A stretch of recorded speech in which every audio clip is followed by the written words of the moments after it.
Olá, meus amores! Tudo bem com vocês? Espero que estejam ótimos.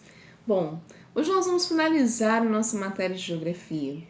Nas nossas últimas aulas a gente vinha estudando sobre o relevo, sobre a hidrografia, sobre a vegetação. E hoje, para a gente começar a nossa aula, alguns tipos de vegetação que a Cris quer que você leia para conhecer as características dessa vegetação.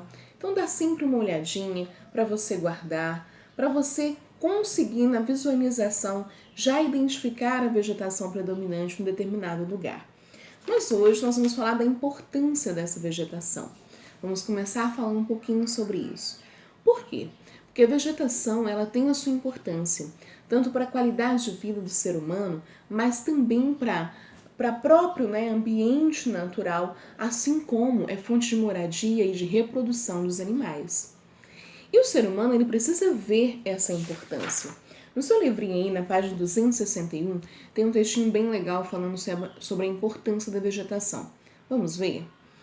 A vegetação, independente de suas características, é muito importante para a reprodução da vida animal e também para a preservação dos solos, pois evita a erosão, especialmente às margens do rio. Então, independente, nós já sabemos que nós temos vários tipos de vegetação. Tem uma vegetação que, infelizmente, ela foi muito destruída e ela se localiza ali, principalmente na região sul do país, na região centro-oeste. Você tem um pouquinho dessa vegetação, que é o cerrado. Por muitas vezes foi julgado como uma vegetação pobre em relação à biodiversidade. Então você teve uma destruição desse tipo de vegetação muito grande para construções de meios, de campos, para a construção de plantações, de várias coisas. Isso entristece, por quê? Porque toda vegetação natural ela tem a sua importância, tanto para o ser humano quanto para os animais e até mesmo para o próprio meio ambiente. E aí o ser humano ele precisa entender que toda atitude provocada por ele, se for benéfica, que ótimo, se não for, também retornará a ele.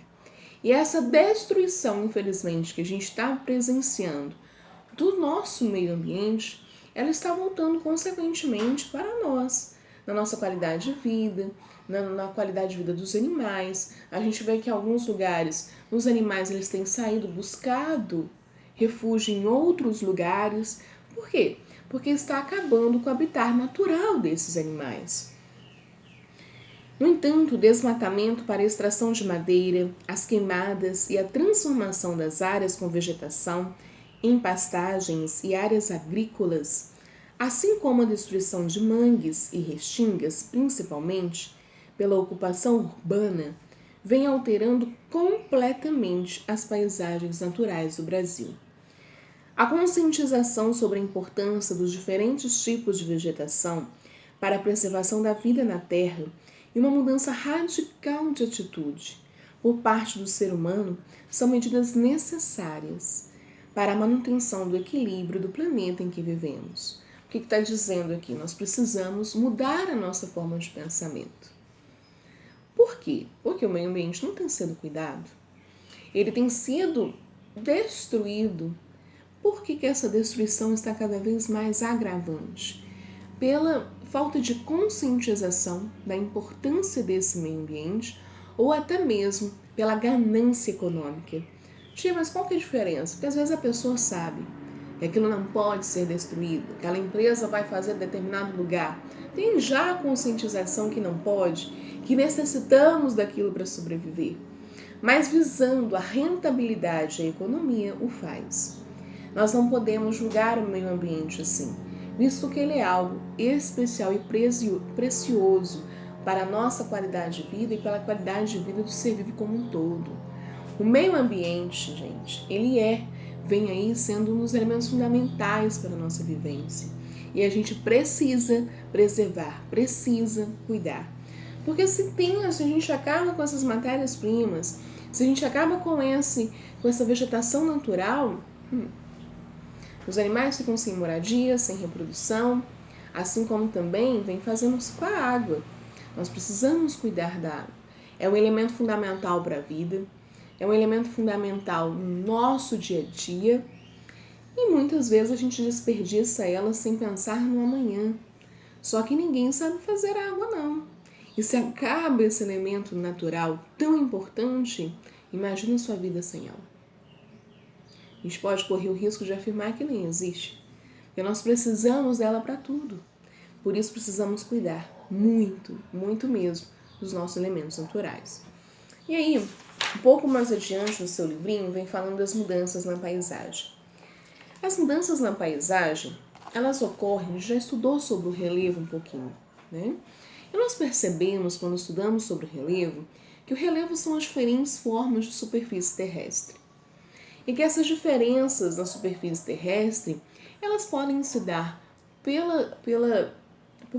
por agentes naturais ou por influência do ser humano. E aí a gente já fez um estudo breve dessa mudança de paisagem. Quando a gente fala de mudança de paisagem, a gente vai estudar dois fatores. Os agentes naturais, que são os elementos naturais, chuva, vento, as ondas do mar, podem trazer uma modificação na paisagem, e os elementos construídos, que são elementos aí feitos pelo homem. Inicialmente, a gente tem que pensar que o homem ele modifica a paisagem para suprir a sua necessidade. Então, a construção de casas, de escolas, de ruas, né? Essa é a principal necessidade, é suprir aquilo que o ser humano quer para melhorar a sua qualidade de vida. E essa mudança, ela precisa ser feita de forma consciente.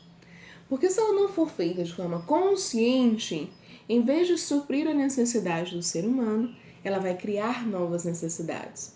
Porque o ser humano pode estar aí destruindo ou modificando algo que não necessita de ser modificado ou algo que não pode ser modificado.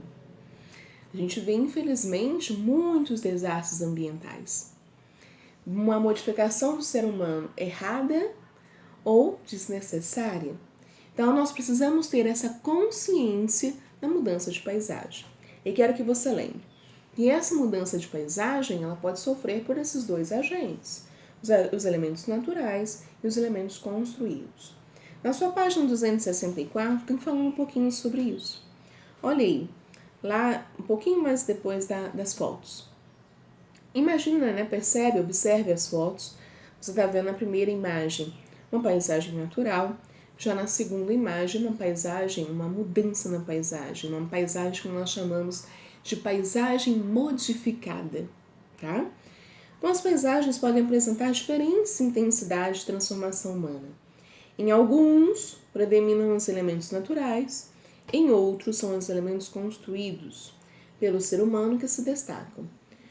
Conforme estudamos, o relevo, as águas e a vegetação são alguns elementos naturais que podemos observar nas paisagens. Já os elementos construídos resultam de atividades do ser humano, que transformam a natureza e utilizam seus elementos como recursos. Então, um pouquinho de tudo isso que a tia Cris falou. Na página 265, vem falando sobre a ação humana na paisagem. Lembrando que essa ação humana tem que ser consciente, como eu falei no comecinho da aula. O ser humano, ele modifica a paisagem de acordo com as suas necessidades.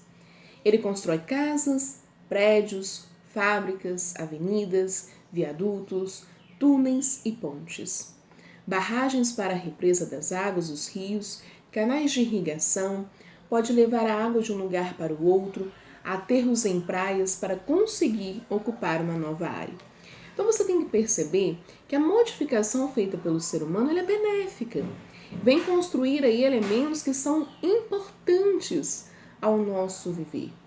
Mas tem que ser feita de uma forma consciente, para não passar aí por um outro momento, que é da destruição. Tudo bem? E aí a gente vem aqui na página 266 sobre as consequências da ação humana. Por isso mesmo que tem que ser feita de forma consciente. Vamos ver algumas delas. Muitas vezes a modificação que o ser humano faz nas paisagens trazem prejuízo à natureza e afetam o desenvolvimento da região.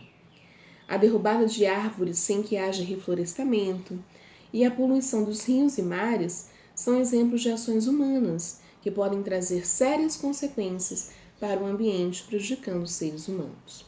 também ressaltando tudo que a Tia Cris falou.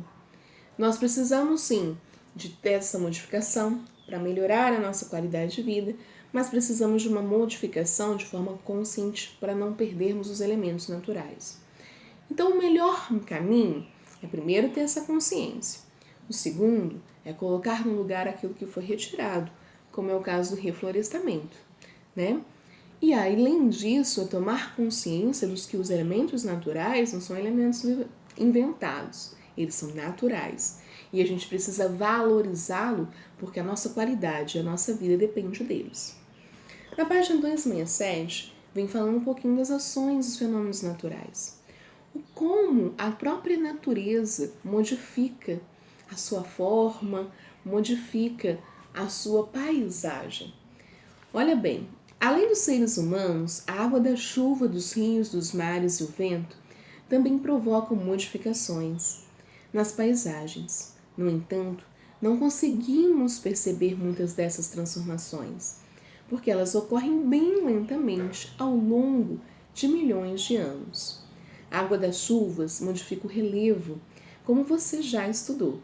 Ela desgasta os terrenos mais elevados, deixando-os mais baixos, e leva pedaços de rocha e solo para outras áreas, transformando as paisagens tanto locais, de origem desse material, como de onde ela se depositou.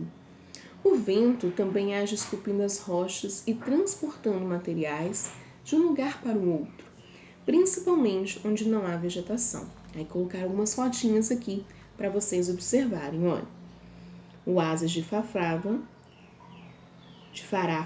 no Egito, o Parque Municipal das Dunas da Lagoa, em Florianópolis, Santa Catarina, e aqui o desgaste do relevo causado pela ação da água do mar. A água do mar, ao bater um tempo em determinado terreno, também retira dele materiais como solo, areia e os leva para os outros locais. Então você percebe aí que a modificação da paisagem ela pode sofrer tanto por elementos naturais como elementos construídos. Só que dos elementos naturais a gente demora tempo, porque ao longo dos anos que essas modificações vêm sendo realizadas. Tudo bem? Bom, meus amores, um beijão para vocês. Qualquer dúvida, eu estou à disposição, tá? Beijo!